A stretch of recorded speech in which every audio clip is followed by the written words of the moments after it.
Eh bien, écoutez, bonsoir à tous, bonsoir à toutes et bonsoir à tous. Merci de votre patience. On tenait à ce que tout le monde puisse rentrer, parce qu'effectivement, vous êtes venus très, très nombreux ce soir, et pour Yasmina Khadra. Donc vraiment, je vous remercie de votre présence et je le remercie très chaleureusement d'être là ce soir, parce que j'ai quand même compris par votre attaché de presse que vous n'aviez pas pris grand-chose ce semestre, mais vous êtes là à Angers pour nous. Et vraiment, c'est un grand honneur et une grande joie de vous accueillir.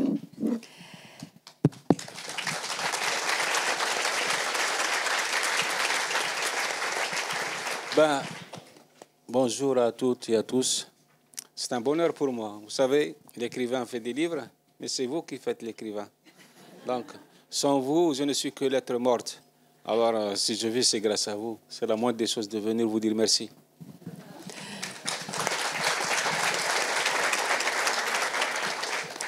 Alors, je voulais vous dire qu'auparavant, à 16h, Yasmina Khadra a rencontré des étudiants de licence de lettres, puisque nous avons la chance d'avoir un cours sur la littérature francophone. Et c'était un très beau moment où il a vraiment encouragé les jeunes à être eux-mêmes et à croire en l'avenir. Et je voulais dire que ce soir, j'ai la joie justement d'animer cette rencontre avec Alban.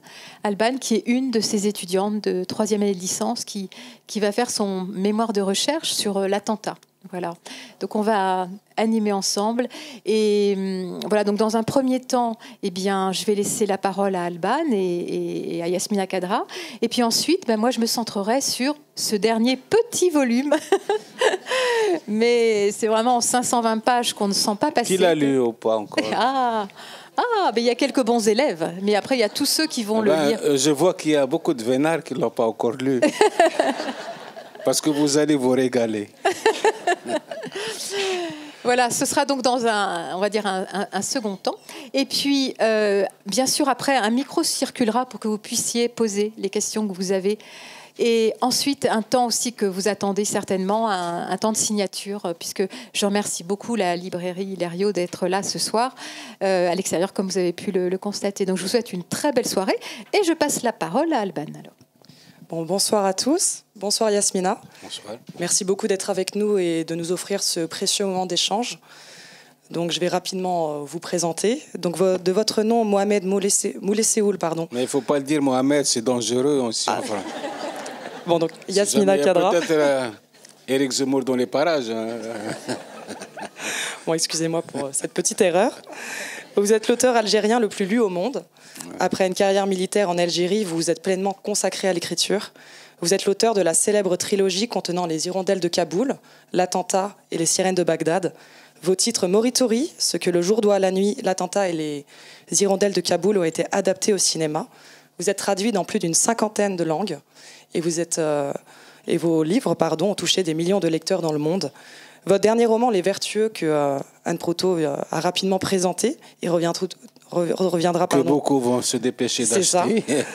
Est paru en août dernier et a bénéficié d'une sortie mondiale. Vous êtes écrivain algérien de langue française. Bien que la langue française ne soit pas votre langue maternelle, elle est devenue au fur et à mesure votre langue d'écriture. Donc j'ai une première question. Pourquoi écrire en français plutôt qu'en arabe ? Ça a été une rencontre biblique entre moi et la langue française. Quand j'étais petit, j'espérais ou je rêvais de devenir poète en arabe, comme Al-Moutanabbi.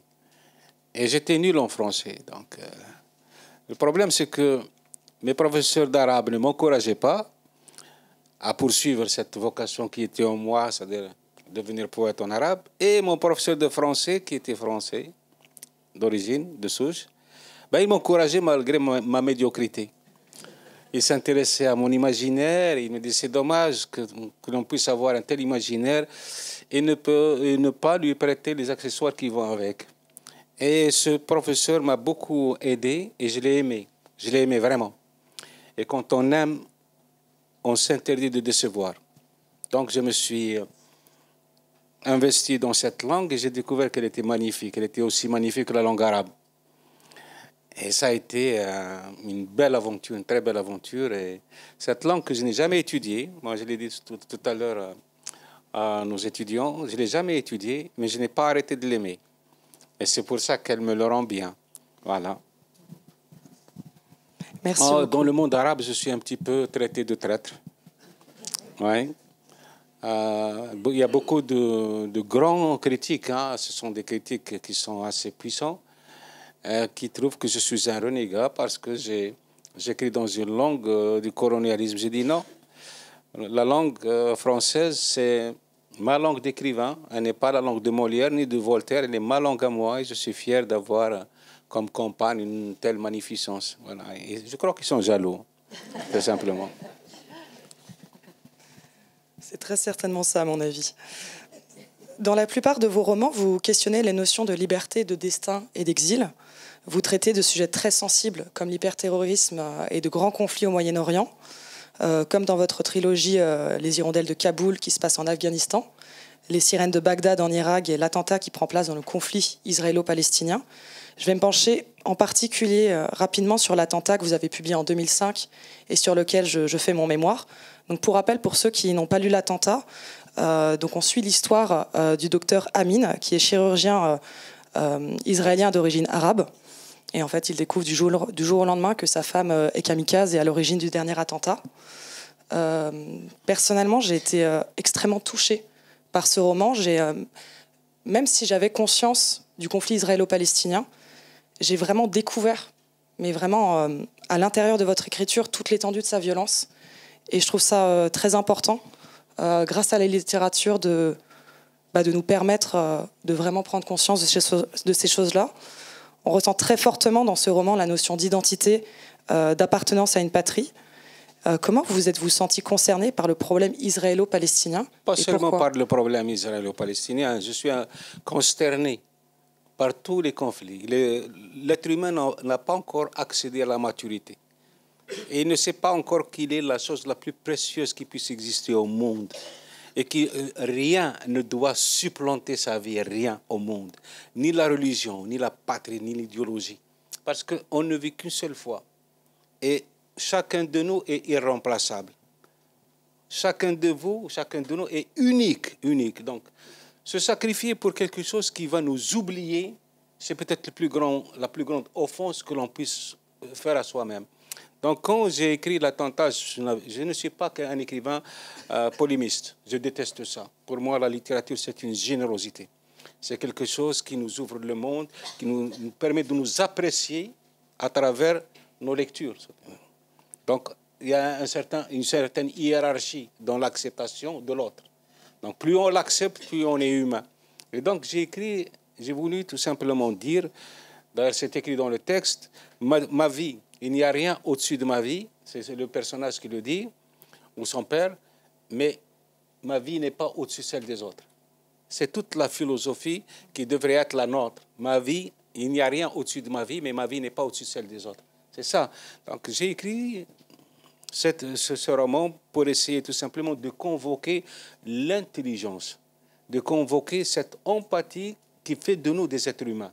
Mais malheureusement, il y a beaucoup de gens qui n'ont pas compris, puis on est dans les extrémismes, que ce soit sur le côté arabe ou le côté israélien. Ils se sont retrouvés dans cette même détestation de l'autre, et donc dans la détestation de tout ce qui pourrait rapprocher les uns aux autres. Alors, donc, quand j'ai écrit ce livre, je voulais tout simplement dire que chacun a le droit de vivre sa vie comme il l'entend.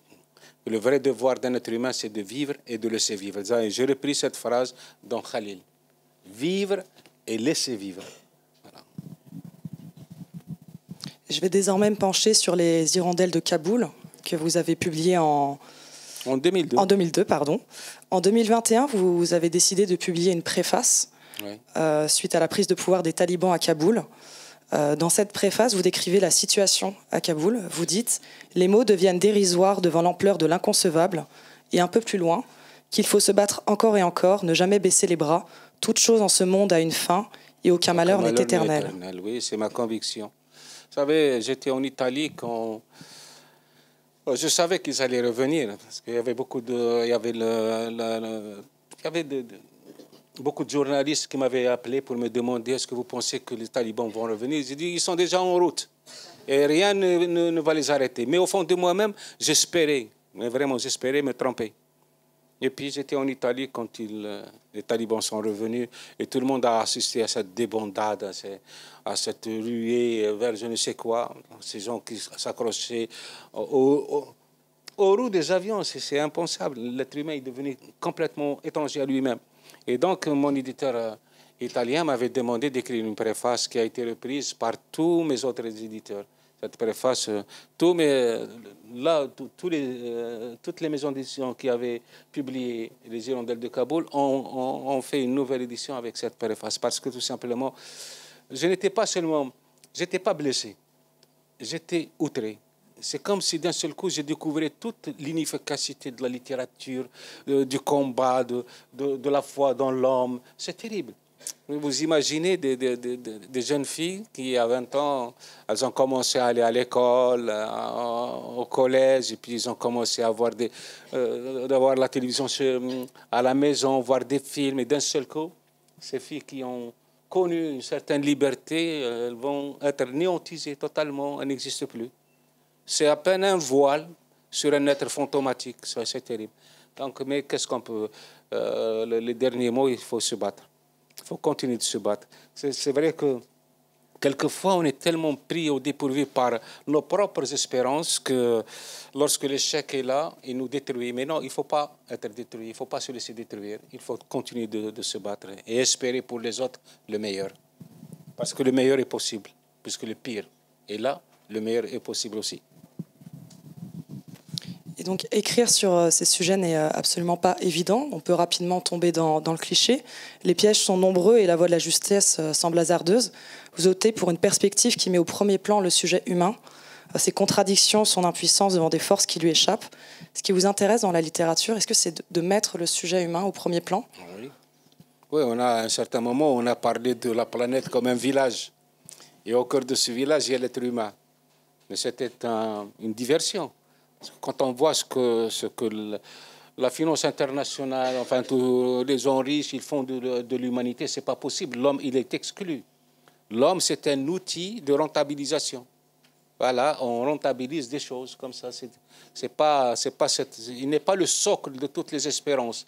L'homme se doit d'être justement le réceptacle de toutes les prières et de tous les vœux les plus pieux. Mais malheureusement, il est exclu. Il est complètement exclu. Et c'est peut-être aux poètes, aux écrivains, aux artistes, aux humoristes, enfin, pour de le réhabiliter. Mais ce n'est pas facile. Ce n'est pas facile. La discorde est née à l'instant où, d'un seul coup, l'intérêt financier a damé le pion à l'intérêt humain. Mais à quoi ça sert d'être riche si on n'a pas le sens du partage, on n'a pas le sens de la générosité. Dans un de mes textes, j'ai écrit « Ne sont riches que les généreux ». Les gens qui ne sont pas généreux ne peuvent pas se permettre d'être riches. Ils sont les otages de leur propre fortune. Je voulais juste, par rapport au fait que vous partiez toujours de l'expérience humaine pour parler de la grande histoire, des grands conflits, peut-être que vous nous rappeliez cette expérience dont vous avez parlé tout à l'heure, je pense que c'était à propos des Hirondelles de Kaboul, de cette femme. Oui. Comment vous savez, quel a été le moteur de l'écriture ? Vous savez, je suis un homme du Sahara. On est né dans un univers de la piété, de l'humilité et puis de l'interrogation permanente. On s'interroge tout le temps. Tout le temps. Donc, quand j'avais écrit mes premiers livres qui m'ont fait connaître un petit peu dans le monde, je me demandais si c'était mon talent qui m'a permis d'être lu ou bien le malheur de mon pays. Donc, j'ai voulu me tester ailleurs. Quand je suis rentré du Mexique en 2000, j'avais demandé à mon éditeur d'écrire pour un Mexicain que j'avais rencontré à Mexico, un Indien. Il m'a dit non, c'est pas possible. Et puis, j'étais très lu en Allemagne à l'époque. J'ai dit, est-ce que je peux écrire un livre sur l'Allemagne? Parce que le mur de Berlin était tombé, mais la fracture était toujours là. Oh non, il ne faut pas, justement. C'est-à-dire, il trouvait que je n'étais pas légitime. Je suis un écrivain endémique. Je ne peux pas écrire autre chose que l'Algérie. Voilà. Et ça m'a complètement... Ça m'a beaucoup touché. Ça m'a blessé. Et un soir, on a vu à la télévision l'exécution de cette Afghane dans un stade. Dans un stade euphorique. Les gens étaient contents, ils applaudissaient, ils étaient heureux. Et sur le terrain, il y avait toutes les atrocités du monde. Donc, quelque part, je me suis dit, où est la part de l'humain dans tout ça? Et puis, l'exécution de cette femme, ça a été pour moi l'exécution de quelque chose en moi. Quelque chose avait rompu. Et pourtant, je venais de l'Algérie. Moi, j'étais officier supérieur dans la lutte antiterroriste. J'étais le chef de la reconnaissance pour ceux qui ont été soldats. J'étais le principal concepteur de la lutte antiterroriste dans toute l'Oranie. Donc, vous savez, donc, j'ai vu de toutes les atrocités du monde, je les ai vues. Donc, je croyais que j'étais immunisé, ça y est, j'ai tout vu. Donc, plus rien ne pouvait me terrifier ou m'épouvanter ou me bouleverser. Eh bien, cette femme, toute la nuit était là, dans ma chambre. Elle tournait, m'empêchait de dormir. Et j'étais complètement fasciné par elle. Jusqu'au matin où j'ai réveillé ma femme, c'est ce que j'ai raconté tout à l'heure aux étudiants. Et j'ai raconté cette histoire, les grandes lignes de cette histoire, les hirondelles de Kaboul, et il m'a encouragé à écrire. Ma femme, c'est ma référence. Quand elle me dit « vas-y », j'y vais. Voilà. C'est vous dire qu'on ne peut pas se familiariser avec l'horreur, ce n'est pas possible. Merci beaucoup d'avoir répondu à mes questions. Je vais désormais laisser Anne Proutot prendre la suite. Il faut bien travailler pour le mémoire. Hein. Ah ben je travaille. Hein. Elle a bien commencé. Hein. Ouais. Je peux vous dire que votre livre est rempli d'écrits, de ma main en tout cas. Ah ben, merci.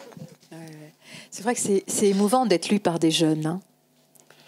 Enfin, par des vieux aussi, je veux dire, ou des vieilles, mais des jeunes. Les jeunes, c'est un exploit. Aujourd'hui, voir un jeune lire, c'est pour moi, c'est l'aurore boréale, quoi. C'est magique. Mais nous, les anciens, nous savons ce que représente un livre. C'est pas seulement, c'est un être véritable, le livre. C'est un être véritable, c'est une chose extraordinaire qui nous permet il nous ouvre sur le monde. Voilà, il nous parle de tout, il nous parle de nous-mêmes, de nos familles, de nos émois, de nos attentes. Voilà, le livre, c'est magique. Il faut que les jeunes lisent. Normalement, il faut imposer le livre comme ça doit être impératif. Alors, moi, j'ai lu donc avec beaucoup de plaisir. Moi aussi. Les Vertueux. J'avoue qu'au départ, je me dis, bon, Yasmina Khadra, tout de suite, m'a répondu très gentiment, je vais venir.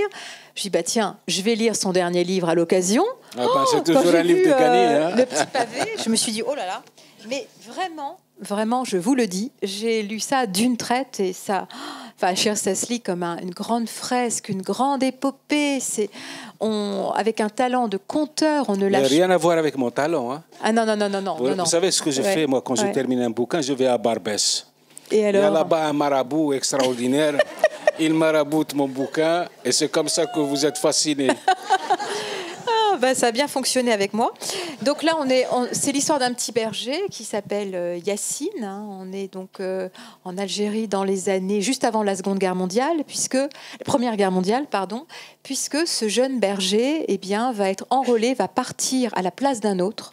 Il va partir à la place du fils du caïd. Enfin, il est obligé sous la contrainte et il va partir faire la guerre. Donc ça commence comme ça et puis ensuite j'y reviendrai, donc on vit avec lui les 4 années difficiles de cette guerre terrifiante et au retour, alors on lui avait fait des promesses, on lui avait promis monts et merveilles. Ah non mais c'est tout, je m'arrête là. Au retour, c'est pas tout à fait comme il l'avait pensé. Ouais. Et alors commence une suite d'histoires, mais vraiment quelle imagination quand même. Hein. Notre héros passe par beaucoup d'épreuves, on peut dire. Oui, c'est vraiment un roman initiatique. C'est un peu ma vie aussi. Moi, je suis passé par énormément d'épreuves. Hein. Ah ouais. Oui, toute ma vie, ça a été jalonné de déboires et de déconvenus. Et ma force, c'est de n'avoir jamais baissé les bras. Voilà, pour moi, chaque épreuve, c'est une leçon de vie. Elle se doit de m'aider à forcer davantage. Voilà.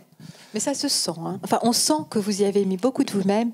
Il y a beaucoup de passages de réflexion, de sagesse, justement, de tirer des conclusions, de belles conclusions sur ce que c'est que de vivre, malgré tout, et de traverser les épreuves. Oui, mais pour revenir un peu à la sagesse, c'est un roman qui est traversé par ma mère, l'âme de ma mère.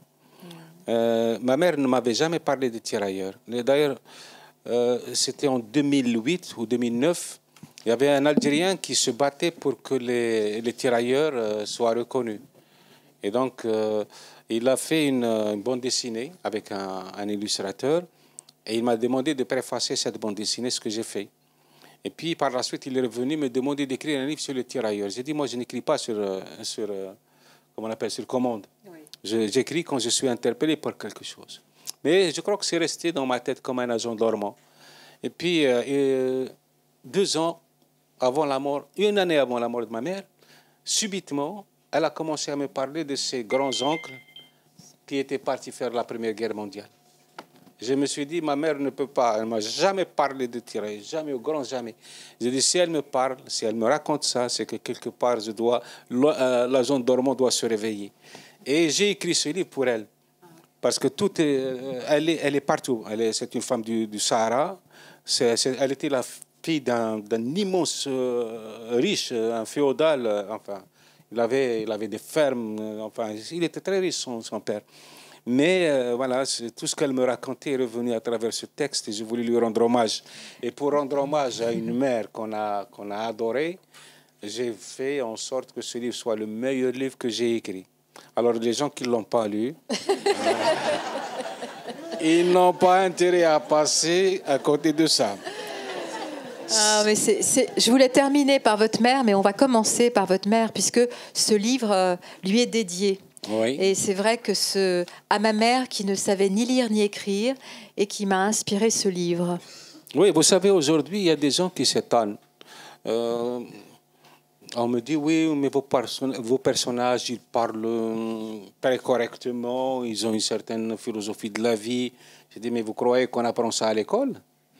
Mais la vie, c'est la plus grande université qui puisse exister au monde. Donc, moi, j'ai rencontré, quand je vais dans le Sahara, par exemple, à mon âge, je vais rencontrer des personnes plus âgées que moi. Et dès qu'elles commencent à parler, je me tais et j'apprends. Ce sont des gens qui n'ont pas été obligatoirement dans des universités, qui n'ont pas écrit des livres, mais ils ont une connaissance du facteur humain. Et ils ont puisé dans les épreuves tellement de leçons que je redeviens un gamin. Donc, il faut que la littérature ait quelque chose d'important dans sa façon de transcrire la réalité. Raconter, faire des dialogues comme on en entend tout le temps, c'est pas ça la littérature.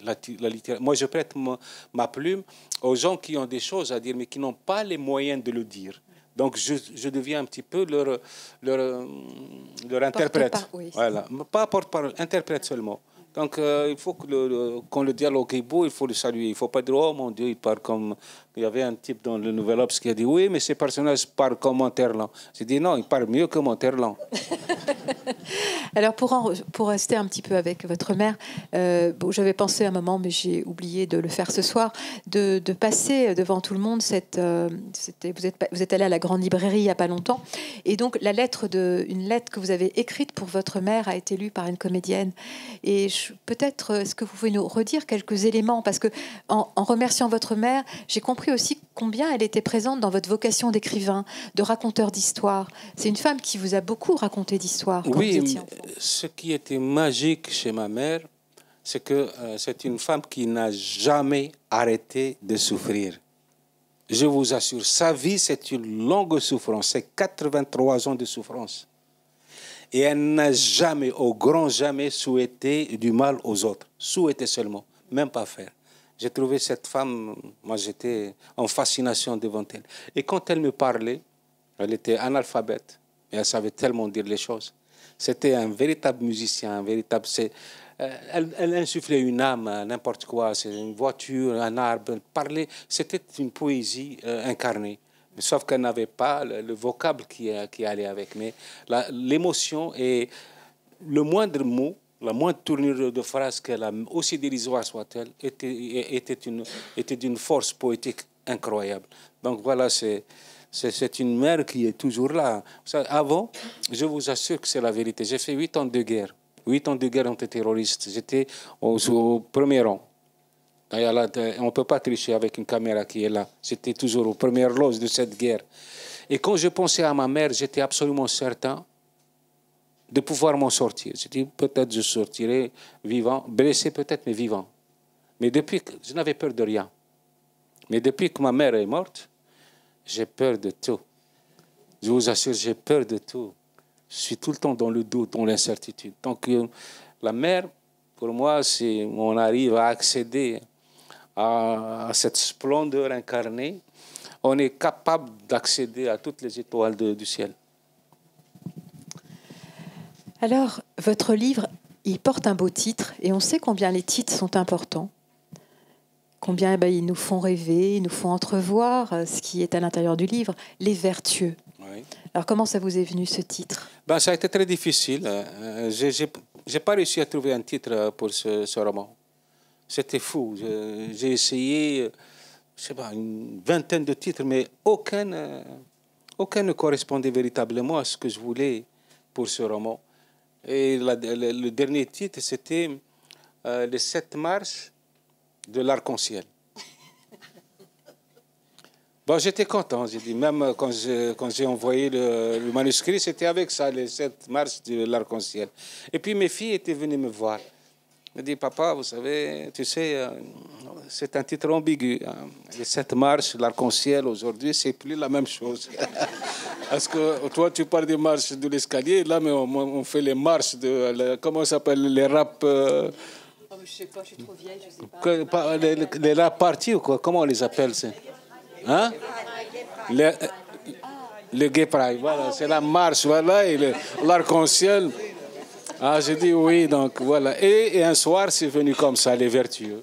J'étais avec ma femme en train de parler, puis j'ai dit, ça a été dans la discussion, je parlais des vertueux, puis je me suis arrêté, j'ai dit, qu'est-ce que tu penses des vertueux?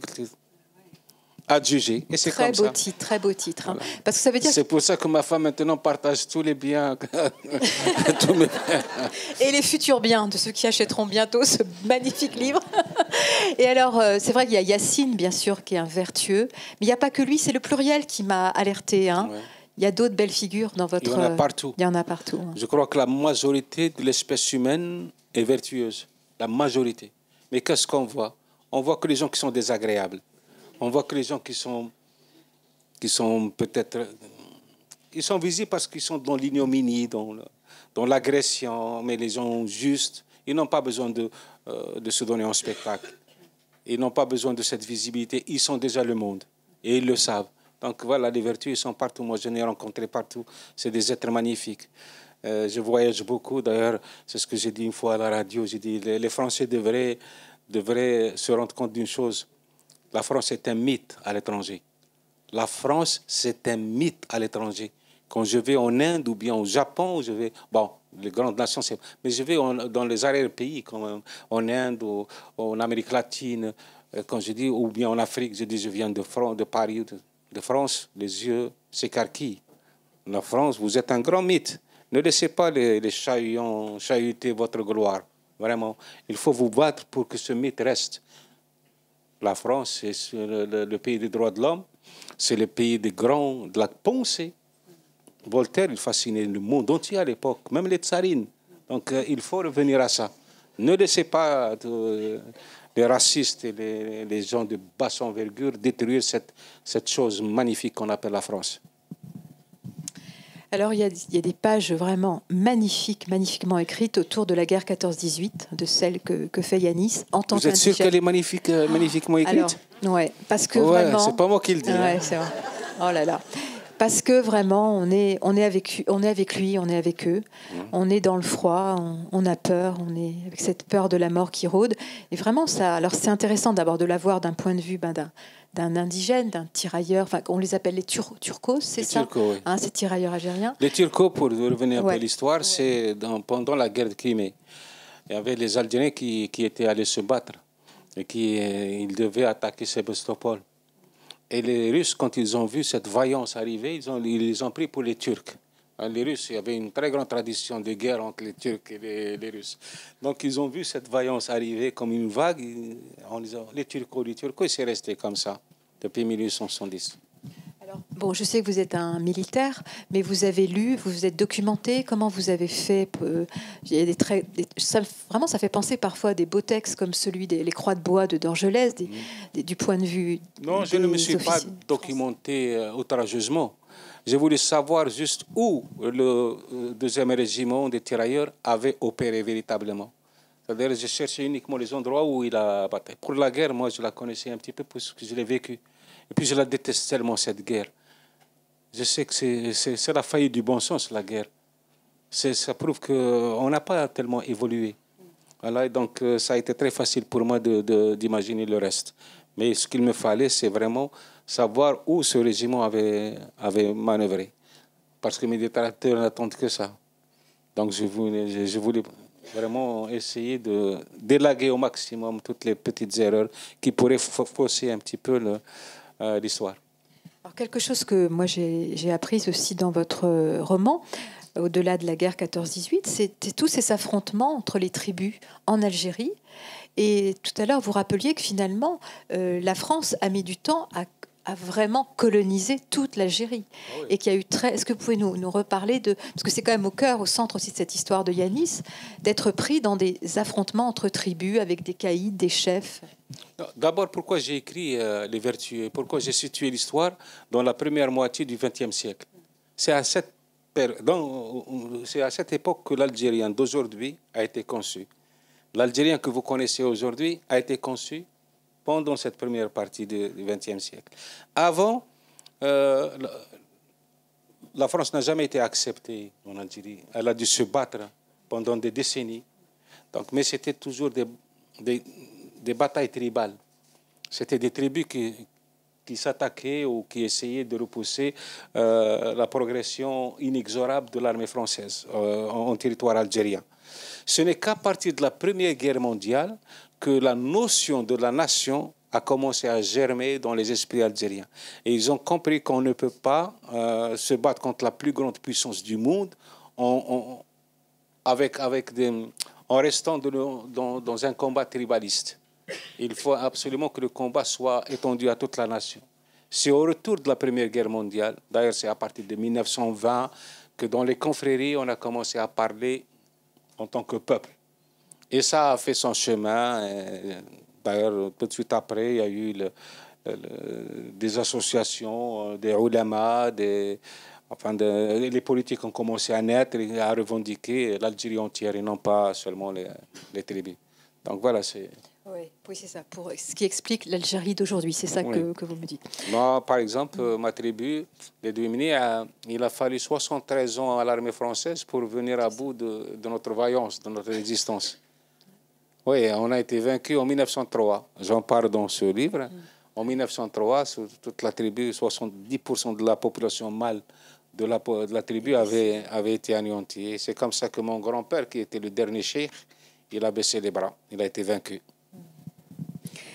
Je parle, donc c'est vrai que c'est vraiment un roman, pas protéiforme, mais tout à l'heure je parlais d'un conte oriental, parce que les aventures de Yanis, je me disais, mais c'est pas possible, il lui arrive ça et ça, on va d'éléments perturbateurs en éléments perturbateurs, il traverse des tas d'épreuves avant d'arriver à une forme de sagesse que je ne révélerai pas, bien sûr.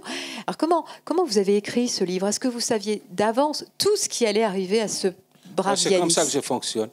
Avant de commencer à écrire, il faut que l'histoire soit terminée, bouclée dans ma tête. Il faut que le film soit là. Mon problème, ce n'est pas l'imaginaire, c'est la langue française. C'est une langue que je n'ai pas étudiée, mais que j'aime. Alors j'essaie de lui montrer mon amour et elle devient indulgente avec moi. Elle me chuchote des tournures de phrases magnifiques, des fulgurances, des trouvailles. Voilà, c'est comme si on était couché dans un lit et on se recoulait des choses à l'oreille. Voilà, c'est magique, c'est magique. Non, mais sincèrement, j'ai voulu, au départ, je voulais m'attarder sur l'autre visage du colonialisme algérien. Quand on parle de l'Algérie, on parle surtout de l'armée française, du colon. Moi, je voulais parler que de l'autre côté aussi de ce colonialisme, c'est les caïds. Les caïds en Algérie qui ont fait plus de mal aux Algériens autant de mal, pas plus, mais autant de mal à leur peuple que l'armée française. Donc il fallait revenir à ça parce qu'aujourd'hui, je vois une dérive en Algérie. D'ailleurs, sur ma page Facebook, j'ai écrit Algérie 2 points, du tribalisme au régionalisme et du régionalisme au racisme. C'est très dangereux. Et je veux que ce peuple se remette en question quand même, qu'il essaie de reprendre ses esprits. Le tribalisme avant, c'était quelque chose d'épouvantable, vraiment épouvantable. Les gens ont été envoyés en Calédonie, non pas parce que les Français l'ont décidé, non pas parce que l'administration avait décidé, mais c'était justement des rivalités tribales qui ont fait que tel ou tel, les principaux personnages de telle ou telle tribu devaient disparaître pour que le reste de la tribu se prosterne devant le vainqueur. Et beaucoup de gens ont été envoyés en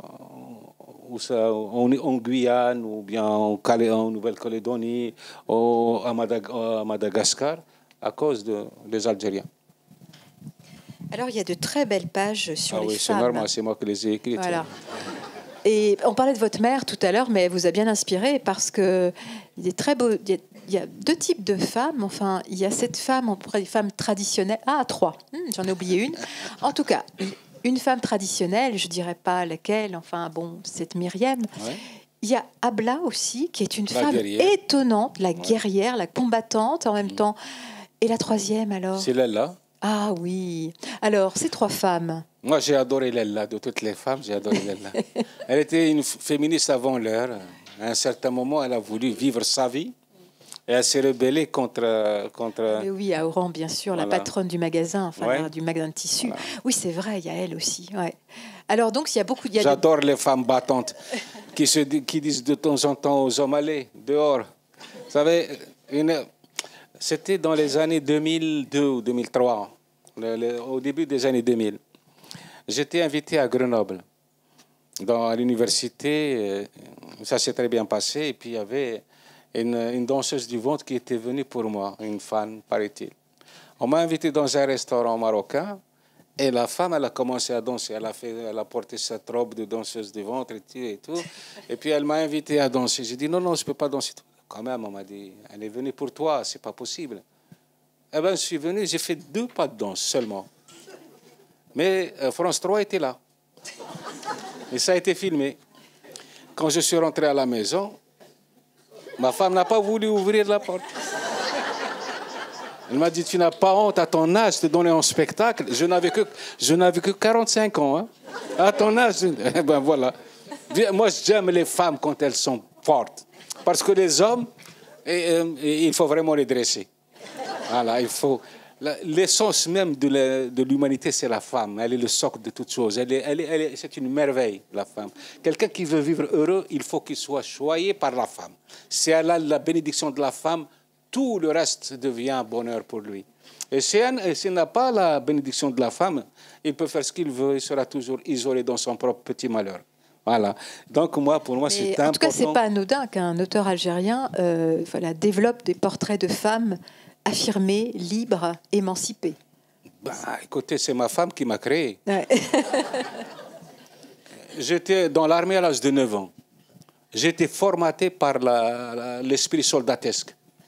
Et quand je m'étais marié à 31 ans, je ne savais pas être diplomate. C'était ou rouge, ou noir, ou blanc. Il n'y avait pas. Et c'est ma femme qui m'a réinventé. Elle m'a appris à écouter, à mettre un peu d'eau dans mon vin. Enfin, je ne buvais pas, mais presque. Et elle m'a réappris à vivre avec un monde, avec le monde civil. Que je sais ce que j'ai gagné avec cette femme.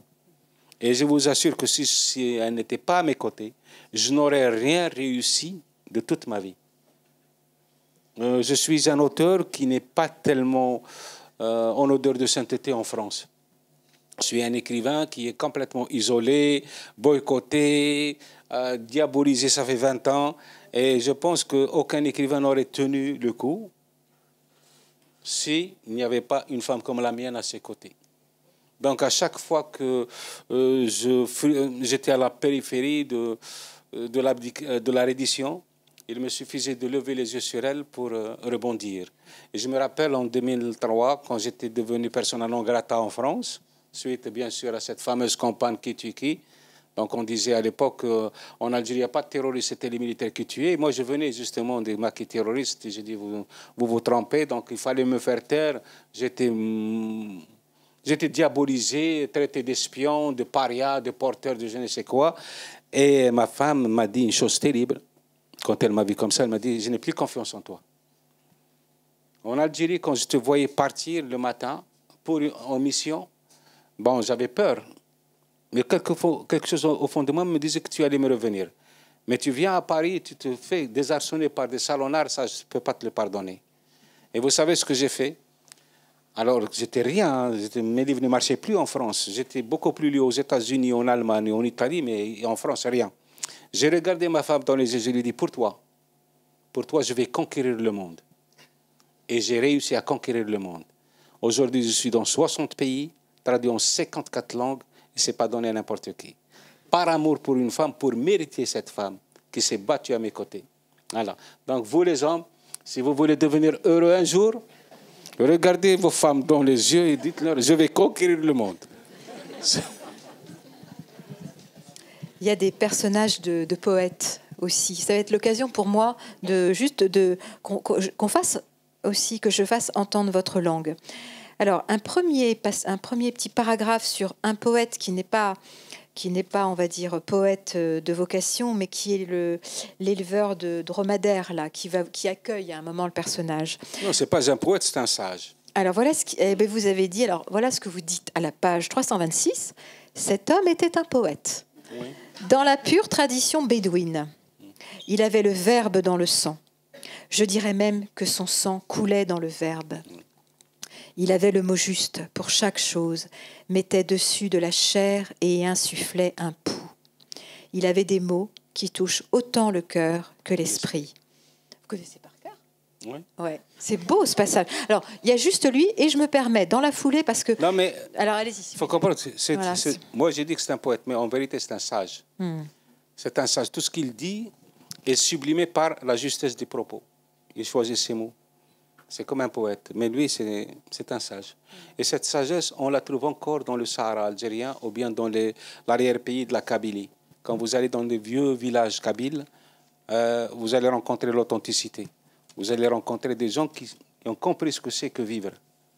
Ici, dans cette turbulence qu'on appelle la frénésie occidentale, quelquefois, on n'a pas le temps de s'attarder sur les choses essentielles. On est tellement pris dans le tsunami des incertitudes, des interrogations, du doute. On ne voit pas passer, on ne peut pas s'attarder sur la vie. Eux, dans le Sahara, il n'y a pas de problème. Il a toujours vécu comme ses ancêtres. Ils sont dans la frugalité. Ils sont dans la frugalité. Le meilleur plat, le plus grand festin, c'était ce petit plat qu'ils partageaient avec les gens qu'ils aiment. Ça, c'est magique. Et donc, ils ont cette sagesse qui leur permet de survivre à tous les tsunamis. Ah oui, il y a encore d'autres passages. Je trouve vraiment, vous mettez en scène pour moi le rôle de l'artiste, le rôle du poète, de l'écrivain. Quand un personnage qui s'appelle Zorg se tourne vers Karzaz, lui qui est poète, j'ai l'impression poète de métier, parle-leur, toi, le poète, qui manipule les mots aussi bien que le sabre. Dis-leur pour qui je me bats. Et alors Karzaz se lance. Salam, braves gens. Notre commandeur, Air Rouge, connaît vos souffrances, puisqu'elles sont les siennes. Vous êtes son souci, sa fureur et son serment. Il vous demande de ne pas baisser les bras et de garder la foi. Dieu temporise, mais ne néglige personne. Ce que la déchéance a fait de vous n'est pas ce que vous êtes, mais ce que le traître veulent que vous soyez. Rassurez-vous. La mauvaise passe que vous traversez arrive à sa fin. Air Rouge rendra justice à chacun d'entre vous et aucun malheur ne vous frappera de nouveau. Oui. Que de promesses. Bon, Air Rouge, c'est quelqu'un, un tirailleur qui a fait la Première Guerre mondiale avec mon personnage, mais qui n'a jamais accepté son sort. Voilà. Et quand il revient au pays, il veut créer quelque chose, il veut soulever toute une nation. Mais il n'en a ni le charisme, ni la maturité, ni les moyens. Voilà, c'est un personnage que j'aime beaucoup. Les gens l'ont détesté, mais moi, je l'aime beaucoup. Alors, un écrivain qui... Pardon. Un écrivain qui n'aime pas ses personnages ne peut pas les incarner, ne peut pas les camper. Si on veut vraiment que le personnage vous donne tout, il faut l'aimer, même si c'est un tyran. Alors, je ne sais pas si vous avez lu La dernière nuit du Reich, celle de Kadhafi. Beaucoup de gens détestent ce personnage. Moi, pendant l'écriture, je l'ai aimé. C'est pour ça que j'ai pu percevoir tout ce qu'il avait à dire aux autres. Voilà. L'écrivain ne juge pas, ne peut pas juger. Mais personne ne doit juger personne. Même la justice, finalement, elle ne fait que rendre un verdict, elle ne juge pas. Vous savez, tant qu'on n'est pas à la place de l'autre, tant qu'on n'a pas suivi le parcours de l'autre, tant qu'on n'a pas fait les erreurs de l'autre, on ne peut pas comprendre pourquoi cet homme a failli, pourquoi il n'a pas réussi, pourquoi il a fauté. Moi, je ne juge jamais. Même quand j'écris, j'essaie tout simplement... D'abord, je n'ai pas le droit de me croire plus intelligent que mes lecteurs. Il y a parmi mes lecteurs des gens qui sont plus intelligents que moi, qui sont plus des érudits même. Mais j'essaie de leur proposer un maximum d'ingrédients pour qu'ils fassent eux-mêmes la synthèse de ce qu'ils sont en train de lire, leur propre appréciation, quoi. Alors, je voudrais terminer, ce sera ma dernière question, mais il y aurait tellement de choses à dire, mais parce qu'il y a aussi des descriptions de paysages très poétiques dans ce grand roman. Et je vais lire quelques lignes de Kenatsa. Kenatsa, qui est une ville chère à votre cœur. Voici un petit passage. Elle était là, donc, Kenatsa, offrande au bout de la route. Kenatsa, la sultane des oasis, la gardienne 1000 fois sanctifiée de la mémoire des Douy Ménia, la patrie des marabouts que les troubadours célébraient dans les souks devant des mioches ébahies. Ici, chaque herbe était gorgée d'un sang preux, chaque caillou comptait une épopée. La plaine bruissait d'une vaillance immémoriale dont l'écho se répercutait de génération en génération, aussi solennel et strict qu'un serment fait aux morts. Sur ce territoire craquelé, sévèrement tailladé par la fournaise estivale et le gel de l'hiver, les inextricables ramifications des rivières mortes se voulaient calligraphie. Les dattiers, en faction dans les vergers, semblaient veiller sur chaque chose, comme on veille sur un mausolée. L'air sentait la piété, la sagesse et l'authenticité. C'est ça, Knetsa, je vous assure que c'est la vérité. Hein. Jusqu'à maintenant, je suis allé récemment, juste avant la pandémie à Kenatsa. Les gens n'ont pas changé. Ils sont d'une hospitalité, d'une naïveté presque prophétique. Voilà, ils sont dans la sagesse et dans la piété. Et c'est merveilleux de voir des gens qui n'ont rien et qui sont capables de vous offrir le monde.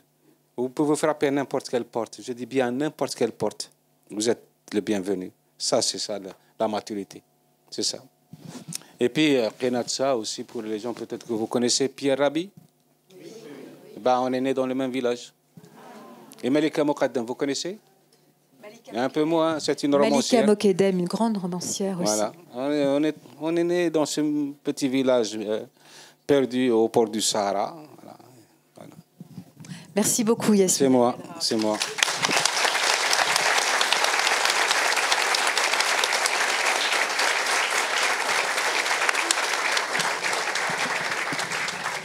Alors, il y a un petit temps de questions, de réactions qui s'ouvrent. Voilà, un micro va peut-être passer dans la salle.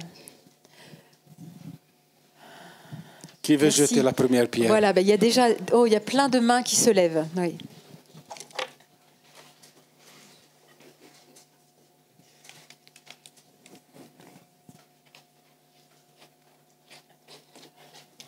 Il y a un monsieur là-bas.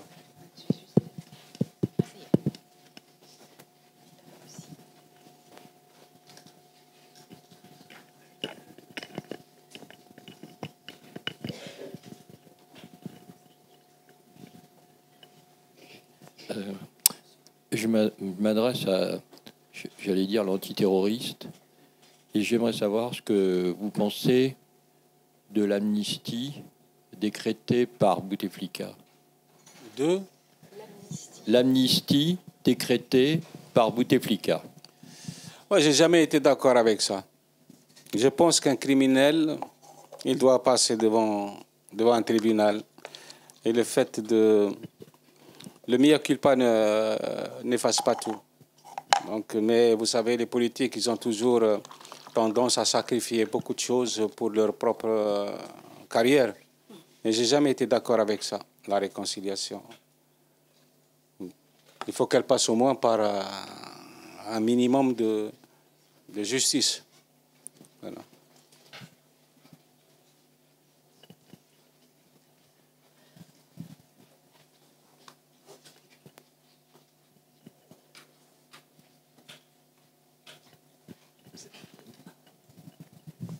Moi, je voudrais d'abord vous remercier pour ce merveilleux et magnifique livre.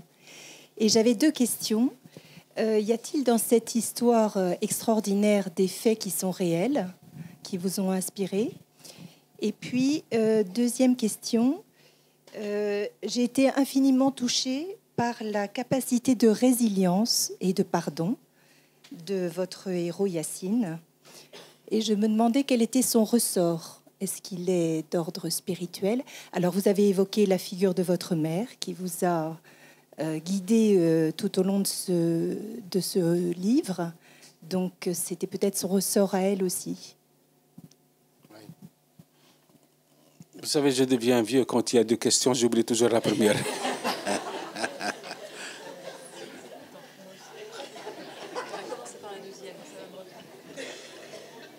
La première, c'était quoi la question, la première?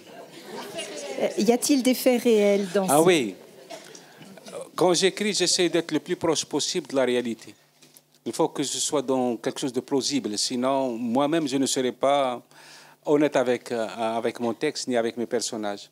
Et je sais que par la suite, quand j'ai écrit ce livre, quelqu'un m'a écrit pour me raconter que son arrière-grand-père est parti faire la guerre à la place de son propre frère. Mais là, parce que son frère aîné, à l'époque, le frère aîné, c'est lui qui s'occupait un petit peu de toute la famille, surtout quand le père n'est pas là. Et pour permettre à son frère aîné de continuer de veiller sur la famille, il est parti faire la guerre à sa place et il avait à peine 16 ans. Et il n'est jamais revenu. Donc, j'essaie d'être le plus proche possible. Et j'ai fait souffrir ce personnage. Je lui ai demandé pardon à mon personnage parce que quelquefois mes personnages deviennent de véritables, ils sont tangibles. Je lui ai dit, tu vas incarner les épreuves qu'ont traversées les Algériens pendant cette période. Donc à lui seul, il a tout vécu. Voilà. Et il ne faut pas s'étonner parce que il y a des gens qui ont peut-être vécu pire que ça. Il ne faut pas oublier qu'on est dans la première moitié du XXe siècle. Et si vous interrogez même la France à l'époque, ici, il y a des gens qui ont traversé, des Français, qui ont traversé des épreuves terribles, inimaginables. Voilà. La résilience, c'est ma plus grande conviction. Je me disais quand j'étais dans l'armée déjà, quand j'étais dans une sorte de négation de soi-même. Quand on est dans l'armée, on n'est qu'un nom sur un organigramme. Voilà. On est placé dans un monde générique. Il n'y a pas de singularité. On est les autres. Mais j'avais décidé de survivre à ça, à cette contrainte. J'avais décidé de survivre à ce destin, à ce sort qui me frappait. Et je crois que c'est facile. C'est difficile, mais c'est très difficile, mais c'est possible. C'est pas facile, mais c'est possible. Tout ce qui est difficile n'est pas impossible. Et j'ai toujours essayé de me réinventer. Et on peut s'appuyer sur sa femme, sur sa famille, sur des gens bien, et on peut retrouver cette force de renaître à soi-même, mais sous de plus belles images, quoi. Mais si on veut vraiment essayer de se réinventer, il faut toujours penser à quelque chose de positif. Moi, j'avais la solution entre deux choses. Ma vie a été vraiment terrible, terrible. Vous imaginez un enfant à 9 ans, il est enfermé dans une caserne avec des orphelins de la guerre. J'avais une mère, un père, j'avais une fratrie, j'avais une tribu. Et je me suis retrouvé du jour au lendemain dans une caserne avec des orphelins de la guerre. C'était terrible. Hein? Eh ben, j'ai voulu échapper à ça et je me suis construit petit à petit. Ça a été très difficile. Il y a eu des dérives, il y a eu des moments où je me perdais de vue. Et puis j'ai eu la chance de rencontrer cette femme sublime qui est devenue mon épouse. Et voilà. On peut être heureux. Vous savez, le bonheur, c'est une question de mentalité. Et ce sont les gens du Sahara qui me l'ont appris. Quand j'allais de temps en temps dans le sud, j'allais voir des gens qui sont restés un peu... qui n'ont pas connu finalement l'indépendance dans l'Algérie. Rien n'a changé dans leur vie. Ils sont restés dans les mêmes taudis, dans les mêmes... Mais, mon Dieu, quand ils vous parlent de la vie, vous comprenez tout ce que vous avez comme la gloire, le succès, ce ne sont que des mirages. Et la véritable oasis, elle est dans la satisfaction de soi. Lorsqu'on se sent essentiel en chaque chose. C'est ça où réside l'oasis. Mais tout le reste n'est que mirage, fallacieux et souvent piégé. Bonsoir. Pardon. Bonsoir. Bonsoir. Je m'appelle Isma. Je voulais premièrement vous remercier. Je vais faire référence à la lettre que Can Proutot a mentionnée, la lettre à votre mère. C'est une lettre qui m'a beaucoup émue, qui fait écho à ma vie, en fait, à personnelle, à ma relation à ma grand-mère, et ce qui fait que j'ai décidé aussi d'écrire sur elle, pour elle, même si elle n'est plus là. Donc je voulais vous remercier pour ça. J'ai une question moins politique, plus littéraire. Je voulais savoir quel regard vous portez sur la nouvelle génération d'écrivains ou d'écrivaines qui écrivent sur l'Algérie, qui écrivent parfois sur leur famille, sur une histoire qu'elles n'ont pas connue. Je pense à Alice Zeniter, ou je pense à Kauter Adimi, alors, qui, elle, a vécu ou vit encore en Algérie, je ne sais plus.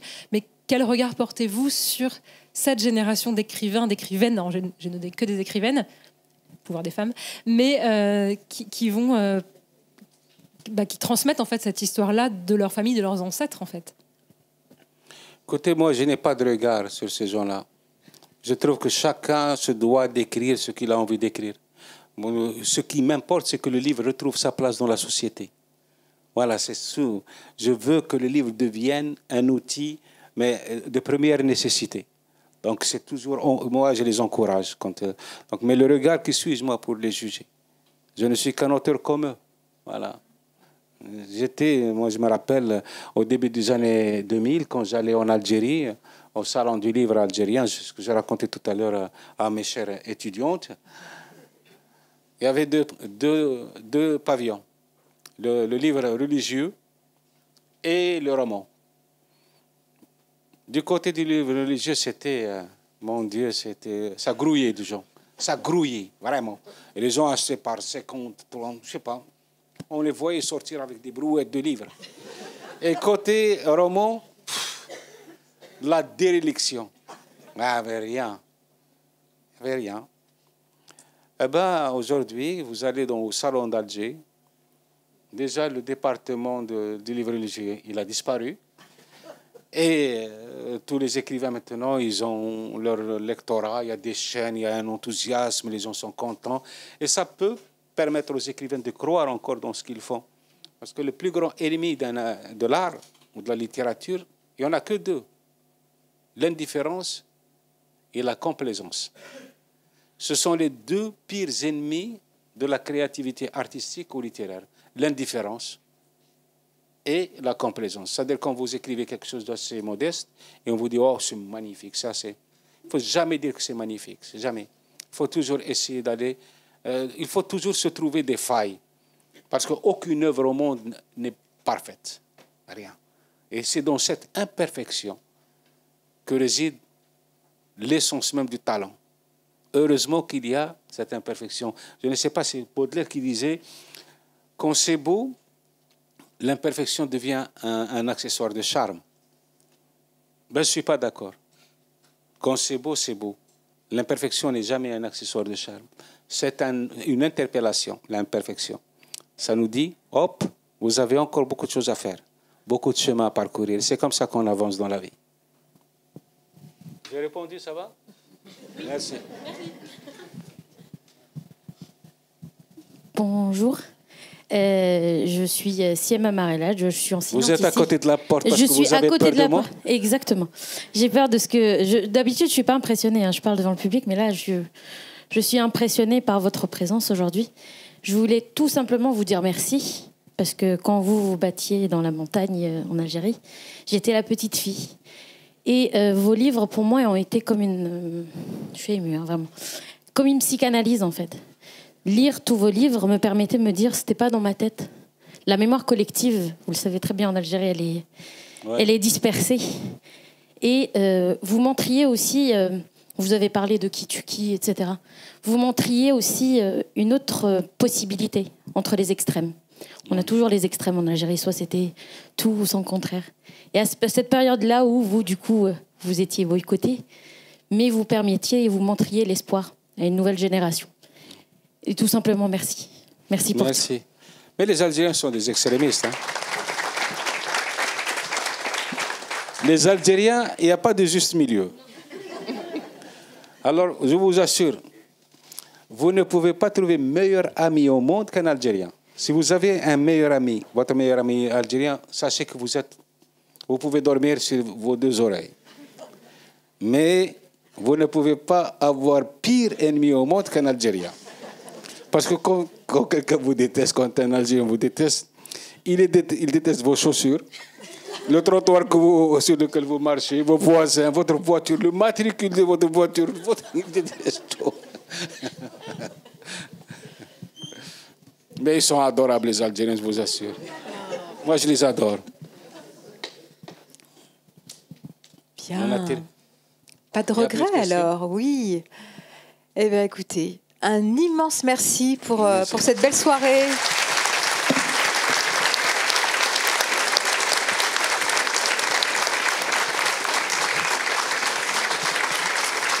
Voilà. Voilà, c'est un moment très généreux. Alors, écoutez, la fête continue, puisque en sortant, vous avez la librairie, que vous avez déjà vue peut-être tout à l'heure, et vous allez avoir Yasmina Khadra, qui va se tenir disponible pour vous, pour signer, si vous souhaitez, vos ouvrages. Alors, jusqu'à minuit. Non, justement, il y a... voilà, allez-y, sans trop tarder, puisqu'après, il repartira pour Paris. Un grand merci de votre présence ce soir. Hein. À bientôt pour d'autres aventures. Merci encore, Yasmina Khadra.